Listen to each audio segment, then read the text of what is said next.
just for some people that may not know you, maybe you could do a quick introduction and let everyone know who you are.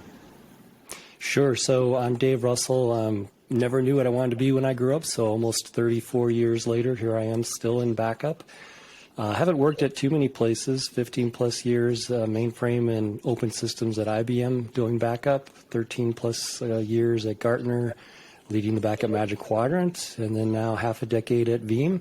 Look after enterprise strategy in the office of the CTO, but I'm certainly focused on all segments of the market, not just larger enterprises. What does Veeam recommend as best practice for companies to be as prepared as they can?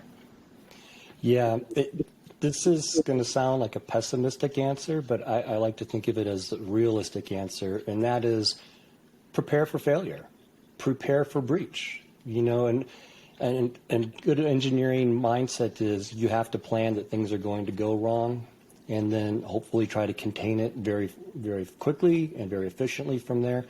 But going back over all the data we just spoke about, it doesn't look good, right? The odds are not in your favor. It's like going to Vegas. You know if you keep playing there long enough, you're going to lose. These odds are even worse. And so you really want to do two things, in my opinion. You want to harden the systems to the extent that you can. You know, you probably can't, it would be nirvana to get to 100% safe and secure, but, you know, there's nothing wrong with trying to make it more difficult, right? I mean, you liken it to home security. Digital hygiene is no different, right? You lock your front door, have motion detecting lights. Maybe you have a sign that says we have an alarm system. Make your environment less of an easy target. Because by and large, ransomware is a crime of opportunity. Yes, they're targeted accounts, but more often than not, it's just an IP range or it's a mass mailing where someone's, you know, generating literally hundreds of thousands of attempted phishing attacks every single day potentially. And so up front, you want to harden what you can. Patch management is certainly very, very good notion. A lot of times we're hearing about organizations that were hit with multi-year known vulnerabilities. You know, so reduce the attack surface, in other words. Employee training around phishing goes a long, long way as well. When it comes time to the backup environment, you know, harden that to the extent that you can. Again, try to make that attack surface of backups much, much more of a difficult job for the bad actors to get through. And then, assuming that you are breached, then you want to be able to recover quickly. And so, you know, Veeam, we have a number of options. We pioneered something called instant recovery to bring back data rapidly. But, you know, you're playing defense on the upfront side, trying to make the attack surface, you know, more difficult to penetrate. And then on the flip side of it, it's almost like you're playing offense, meaning if you have fast recovery and you've got the ability to get back to a known point that's safe and cleansed, that's the two steps that you want to take. Because unfortunately, by the time a cyber event happens, before you even get into the backup world, there's been systemic failures. Multiple things went wrong. Somebody clicked on something they shouldn't have. Intrusion detection failed. The patch wasn't applied properly. It's most likely literally a handful of failures that cascaded to result in the issue. Right. It was interesting what you said. I think is it called social engineering? It's teaching your employees how to better manage, and that's certainly a high risk. So at the point where that does fail and all the others fail, backup is your last resort, and that's certainly where Veeam shines. But maybe talk a little more about how Veeam hardens the backup, because that's certainly one of the first targets. They want to disable the backup so that they have the ability to ask for that ransom, right? And if they could just recover it easily, then I guess they wouldn't be in business. So how does Veeam help secure that? Yeah, a couple different ways. And really one of the design tenets, but also from a business perspective, Veeam is really about choice in a partner ecosystem. So we sell software. There's zero hardware that Veeam sells, and we rely on an ecosystem of partners. So part of that is doing things from a software perspective.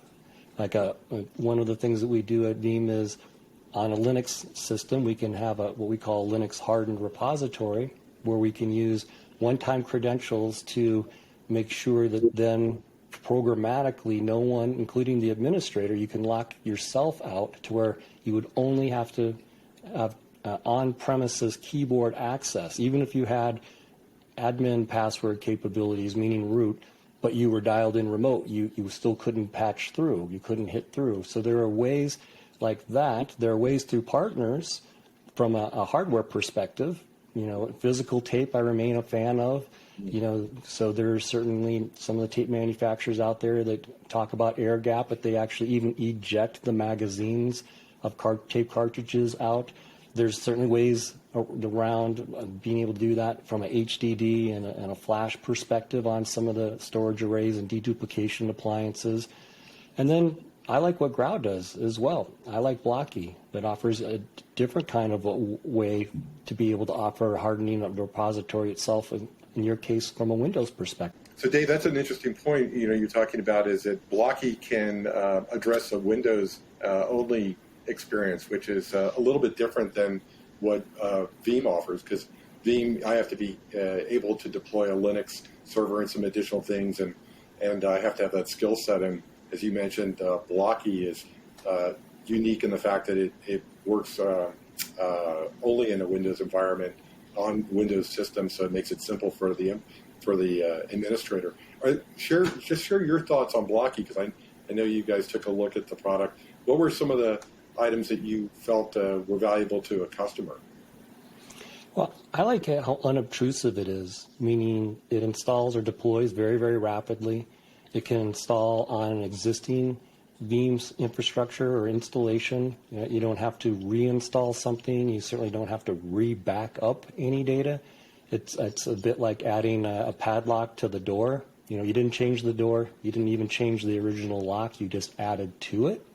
So it provides an additional layer of safety, but it doesn't require you to do sort of burdensome or unnatural things, such as redeploy on a different machine or change your operating system, change your hardware underneath it, re-back up data, even change your configuration policies. You don't have to do any of that. So the notion of being able to fit slipstream into an existing environment, I think, is very helpful. Again, I always think in terms of analogies. It's okay, we're just going to go add a deadbolt lock to an existing door. We're not changing anything else about that environment. If for whatever reason you decide, unlike maybe my deadbolt analogy, you can cleanly and easily unemploy that, right? Decouple that from the system. So you're not doing anything that's going to be one way. Again, a big design tenet of Veeam is flexibility. People's needs change, deployment models may change, so always keen to make sure something's not forcing you into a prescribed path. So that's one of the things I think is very nice about Blocky. You put it in quickly, you put it in easily, you're not doing anything that's permanent. So try it, see if it works well for your needs. And then if it works great, let it just run silently in the background. Right? That's the best kind of technology there is. It's a bit like the iPhone, or pick your smartphone example. The beauty is in the simplicity. The power is in the fact that it's unobtrusive. Thanks very much. Yeah. Great to chat. Yeah, thank you. You bet.